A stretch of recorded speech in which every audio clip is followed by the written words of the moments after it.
Here we have the limit as x approaches 0 of a bunch of square roots all divided by x. Let's take the plug-in approach and see what happens when I plug in 0 right away. I get square root of 1 plus 0 minus the square root of 1 minus 0, all divided by 0 to give me 0 over 0.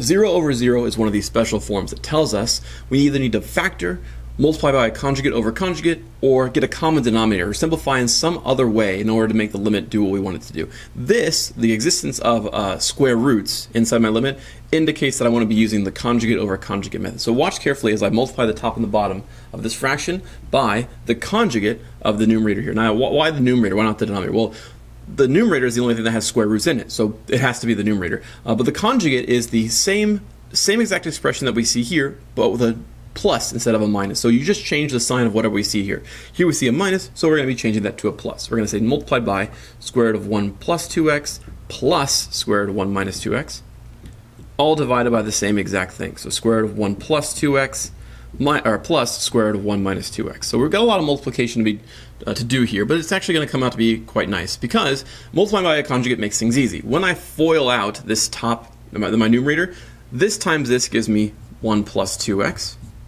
This times this gives me a 1 minus 2x, but don't forget there's a negative in front of that because a negative times a positive is a negative. So we have minus 1 minus 2x. Now, what about the OI of FOIL, right? Because FOIL says first outer inner last. We just did first and last. What about the OI of FOIL? What about the outer and the inner? Well, the outer, which would be this product, cancels with this product because it's the same exact term except this one's negative and this one's positive. So I don't even need to worry about the OI of FOIL when I multiply by a conjugate. I just know that they're going to cancel no matter what I do. So my numerator just simplifies to be this.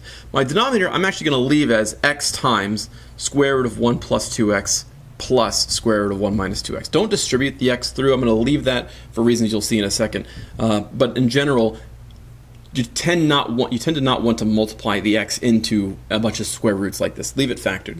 So we have 1 plus 2x minus 1 minus 2x. Be careful here. Make sure you distribute the negative appropriately. When I distribute this negative to the inside of the parentheses, I get 1 plus 2x minus 1 plus 2x, all divided by x times the square root of 1 plus 2x plus the square root of 1 minus 2x. Okay. Why is this useful? Well, because if you look closely, the 1's cancel, and now I'm left with 4x over x times the square root of 1 plus 2x plus the square root of 1 minus 2x. And this is handy because the x's will cancel right off the bat. I can cancel this x and this x, and now that I've canceled those x's, I can go ahead and safely plug in way back over here the value of x we've started to plug in, which is x equals 0. When I do so, I get 4 over 0 times 2 is 0 plus 1 is 1, so I just get square root of 1 is 1, plus, once again, 2 times 0 is 0, 1 minus 0 is 1, square root of 1 is 1, so I have 1 plus 1 down below. This gives me 4 over 1 plus 1, or 4 over 2, which is just 2. And that is our final answer.